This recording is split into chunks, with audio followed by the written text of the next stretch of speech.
en esa época yo estaba trabajando en un lugar de vitaminas, la supervisora en un lugar que se vendían productos naturales. Pasó que con el flaco, yo ya tenía una pareja, el flaco es Andrés. Un día estábamos caminando y empezamos a hablar como que chévere, le dije a él que yo estoy loca, que quería ser mamá joven. Entonces él me decía, ok, chévere, pero pues proyectémoslo como para un par de años. ¿Qué te parece por ahí si en 2 años lo volvemos a hablar? Yo le dije, claro, chévere.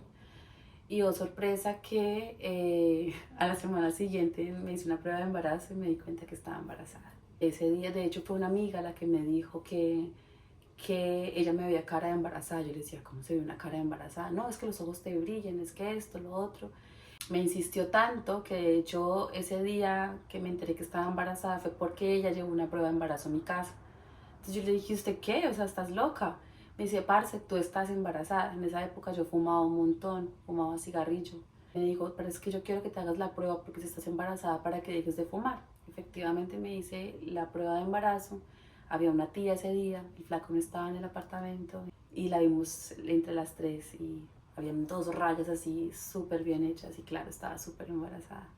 Entonces llegó el flaco y yo como que todas así, mi tía estaba llorando, mi amiga estaba súper emocionada, había aguardiente en la casa, entonces ella tenía una copita de aguardiente, estaban brindando y entonces él como que, ¿de qué me perdí? Yo flaco, estoy embarazada. ¿El qué? Yo estoy embarazada. Felicitaciones, pero en serio, y yo sí, estoy embarazada. Entonces bueno, mi tía nos sugirió que fuéramos al hospital y que pues dijera que había tenido como algunos dolores bajitos y eso, como para que me pudieran revisar. Y efectivamente nos fuimos para el médico. Yo le dije, mira, siento unos dolores bajitos, me hice una prueba de embarazo y me salió que estaba positiva. Entonces de una vez me entraron, me hicieron todos los exámenes, sangre, orina y ecografía. Y por primera vez pude ver a Samantha, a mi futura hija. Me acuerdo mucho que dijo, ¿sí ves esta lentejita que se ve aquí? Yo, sí, ese es tu bebé. Entonces es algo muy emocionante porque es entender que realmente me estaba pasando. El flaco llama a su mamá y su mamá en ese momento no estaba preparada para escuchar esa noticia y le dijo a él que se había tirado su vida, que estaba muy triste porque había hecho algo que estaba muy mal. Pues fue un poco triste escuchar eso por parte de ella, pero aún así, bueno, pues seguimos adelante, por supuesto, porque yo era muy feliz. Fui muy feliz con la noticia de saber que estaba embarazada, digamos que lo teníamos proyectado, no era algo que era inmediato, pero llegó y bueno. Después con mi trabajo, como requería también de mucho estrés, era un trabajo que pues teníamos como una meta en ventas, hizo que pues que tuviera una amenaza de aborto.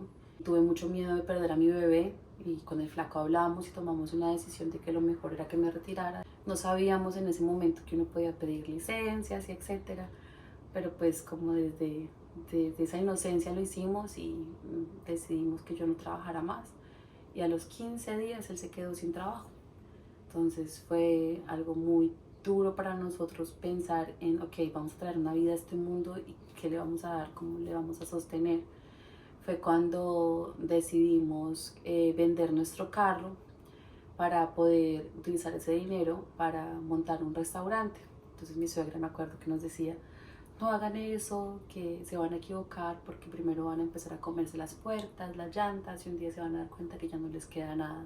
Y lo entiendo ahora en este momento de mi vida, pero también agradezco mucho a cada una de las circunstancias por las que viví porque siento que fue perfecto haber tenido también ese negocio de comidas que nos ayudó un montón, que nos sostuvo durante ese tiempo, porque pues tuvimos que también, teníamos un apartamento que rentábamos, decidimos también entregarlo y bueno, en esas circunstancias decidir a qué lugar íbamos a ir y al final terminamos yéndonos para casa de mi suegra, de la mamá del flaco, porque todo quedaba más cerca, porque me quedaba cerca el médico, pero bueno, tuve que vivir un proceso muy intenso en el que descubrí que había una presión muy grande por ella psicológicamente, porque constantemente me decía, uy, no, pobrecita, ¿usted qué hizo? No, no, no, va a ser súper difícil el parto, no, no, no, que Dios la bendiga, la ampare, la proteja, porque es que eso es muy duro. Yo no fui capaz, etcétera, y bueno.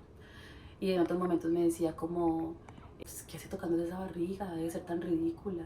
Hay toques y toques y manoseando esa barriga. Entonces para mí era un poquito fuerte y duro porque sí me deprimió un montón. En el embarazo con Samantha lloré muchísimo.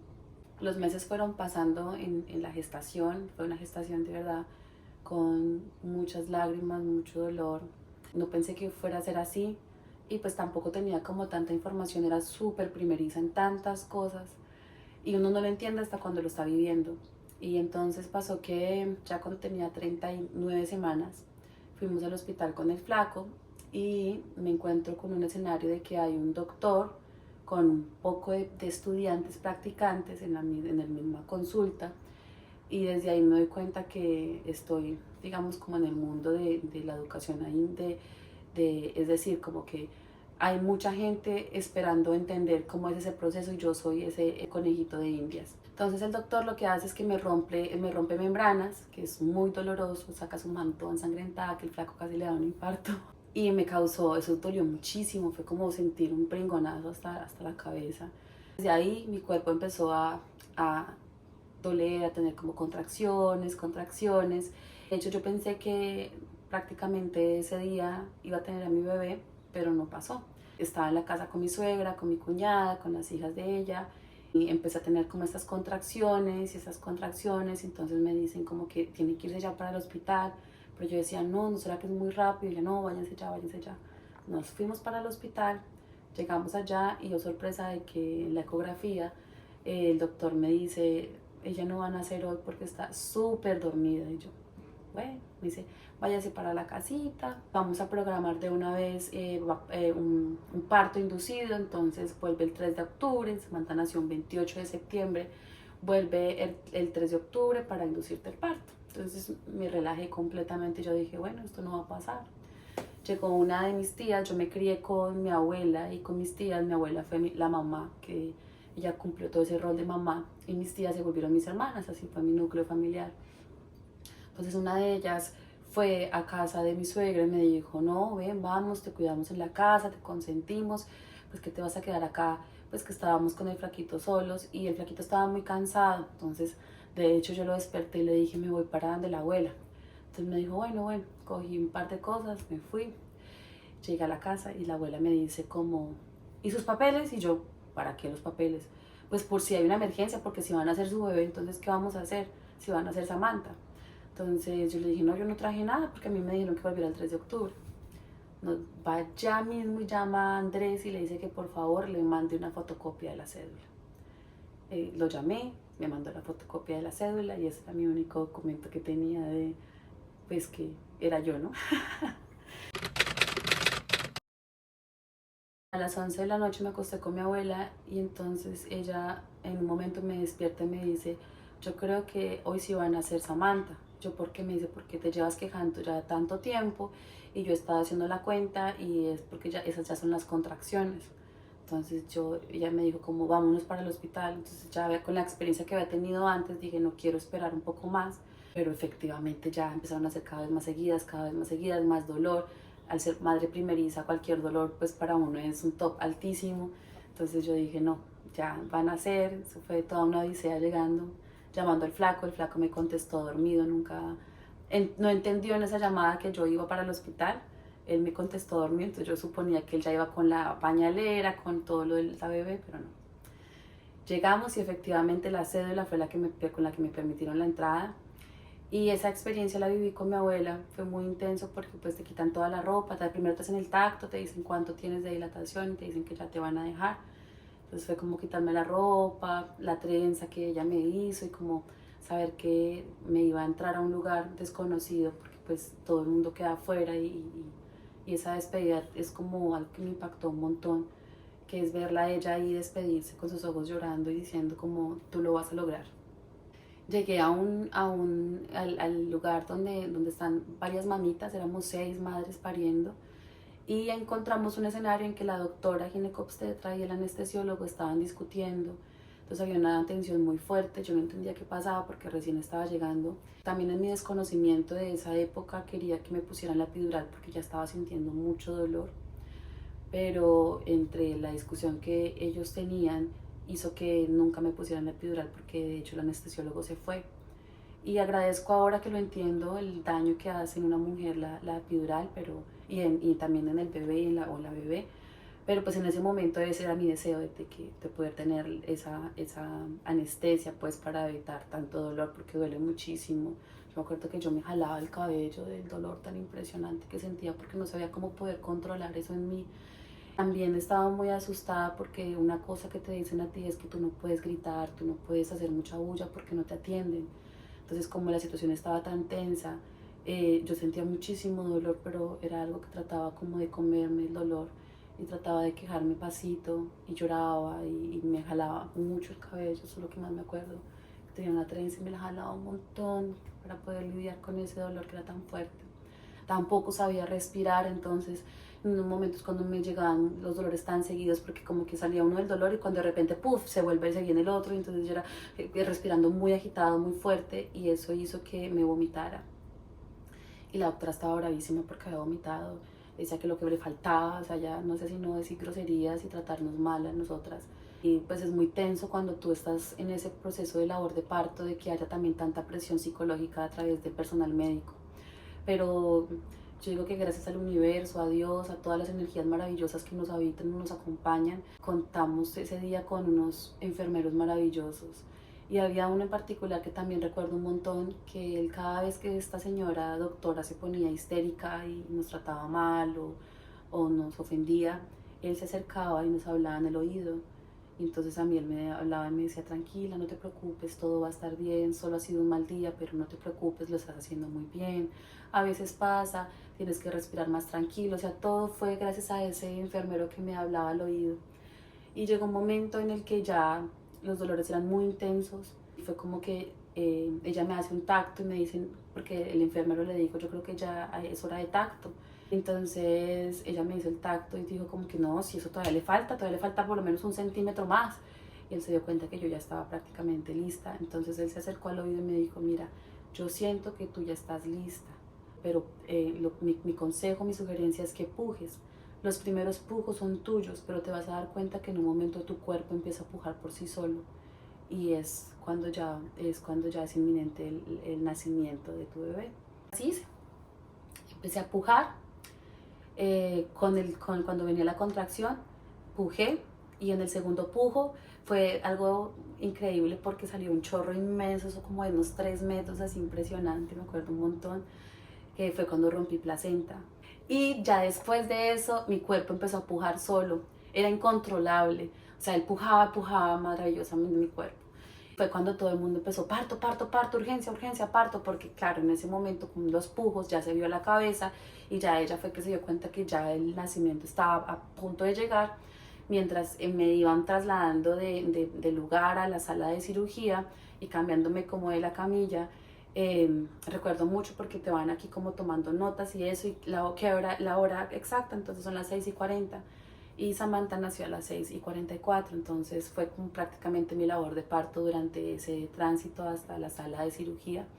Me quitaron la ropa, estaba completamente desnuda, como que no entendía porque mientras ese corredor me quitan la ropa y un poco de gente alrededor me está viendo y para mí es muy impactante porque pues es como que tan expuesta, nunca había estado como tan expuesta.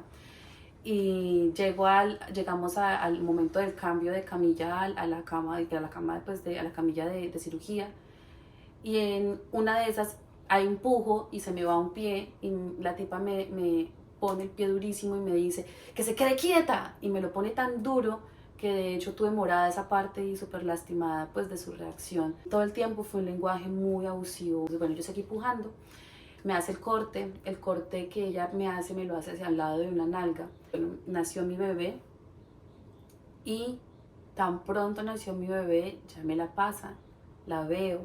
Uno de los recuerdos que también tengo de mi querida suegra, que ya la llevo con mucho cariño y mucho amor porque ahora entiendo una cantidad de cosas impresionantes que en ese momento no. Y una de las cosas que ella me decía era, mírela bien porque eso ahora se están robando los niños en los hospitales. Y pues que no le vayan a robar a Samantha o se la vayan a cambiar, mírela bien detenidamente para que pues sea su hija. Entonces tan pronto me la pasan, lo primero que yo hago es ver cómo voy a identificarla, cómo va a hacer que yo me vaya a recordar de ella. Y tenía mucho miedo, de hecho me daba mucho miedo en ese instante no poderla recordar cuando me la volvieran a dar, saber que era la misma, Entonces yo la miraba y la miraba y la miraba y ¡prum! Me encontré con sus ojos y fue algo precioso porque toda esa bulla, todo ese caos, todo lo que me había pasado, por un instante dejó de importar y fue bellísimo porque fue como esa anestesia que había pedido tanto, llegó en ese instante, me invadió de mucho amor, me pareció increíble que ella estuviera ahí por fuera de mí y ya dejé de sentir dolor, no me dolía nada. Llega el momento de los puntos, la doctora ya estaba agotada, pues ya no quería estar más ahí, me coge los puntos como sea y esa tensión que me hizo en los puntos hizo que durante 8 días no me pudiera sentar bien, tenía que sentarme con una nalga así hacia un lado porque era muy, muy tenso. Tanto fue así que tenía tanto miedo de ir al baño que tuve estreñimiento durante 13 días. Eso también fue muy impactante porque hace parte del proceso natural de lo que somos como seres humanos, en seres vivos, estas mujeres maravillosas que nos toca vivir todas estas circunstancias y uno no entiende. Y bueno, después me vi sujeta a que me venía un desenlace un poquito difícil y era lidiar con la depresión postparto, con la soledad y con entender el papel de ver mi cuerpo más o menos como de unos 3, 4 meses de embarazo, ver estar como con tanta soledad. Siento que el ser madre es hermoso, sé que no todas las mujeres nacimos para ser mamás, por alguna razón y las circunstancias de mi vida, que en algún momento después les contaré de la infancia que tuve y de pues también de ser parte de una familia disfuncional. Mi deseo por ser madre era enorme y fui mamá y fui, pese a todas esas circunstancias, una mamá muy feliz. Pero es importantísimo tener mucha información y también ser empático y empática con la mujer que está en proceso de gestación. No hay necesidad de decirle cosas feas si tu experiencia fue como tú no la esperabas. Yo creo que es muy importante entender que cada proceso de cada ser es totalmente diferente, por más similitudes que haya. Y siento que debemos entender el respeto que hay que tenerle a cada persona, a cada mujer que está en su proceso de gestación y que también va a transicionar por el parto y por el nacimiento. ¿Qué es lo que me deja a mí este aprendizaje? Me abre todo un mundo de posibilidades de entender de que hay personas, hay mujeres, hay también hombres que se dedican a acompañar a mujeres en estado de gestación, que es donde por primera vez supe que existían las dulas y me pareció súper importante en ese momento de mi vida. No lo ejercí desde ese momento, sino ya con mi segundo parto, pero me abrió a eso, a lo importante que es la respiración, cómo vamos por el mundo respirando y ni siquiera nos detenemos un momento a tomar una respiración profunda, sentir nuestro cuerpo, sentir que debemos respetarle, amarle. Siento que la enseñanza es de mucho respeto y de mucha empatía, entender que todos estos lenguajes en los que estamos inmersos en este momento es porque queremos realmente que todas las personas podamos tener un lugar. Y una enseñanza súper importante es que me deja de verdad muy grande, es que idealizamos un montón al servicio médico, a los doctores, a las doctoras y en general al servicio médico porque nos han enseñado a eso, ¿no? Como que ellos son los que tienen la verdad absoluta, pero ahí pasan un montón estos escenarios de violencia ginecobstétrica que yo no sabía que existían y es donde aprendí de que nosotros merecemos respeto, de que tenemos una voz, de que podemos decir qué queremos y qué no queremos por más que nos digan que es que tiene que ser así. Me he dado cuenta ahora que soy dula de esos procesos de cuando en algunos centros médicos te dicen que tienes que tener una cesárea cuando realmente no es necesaria una cesárea. Entonces entendí eso, de que el personal médico son tan humanos y tienen tantas imperfecciones como cada otro ser que habita este planeta. Es una invitación también al personal médico de que no se les olvide que cualquiera puede estar ahí en esa posición, así mismo como esa misma doctora pudo haber estado dando a luz. Y uno no quiere que lo traten así, entonces haz lo que te gustaría que te hicieran a ti. Trata a los demás como te gustaría que te trataran a ti. Cada momento de la vida es importante. Cada contacto con cada persona es importante, así creamos que no, pero hace la diferencia. Gracias.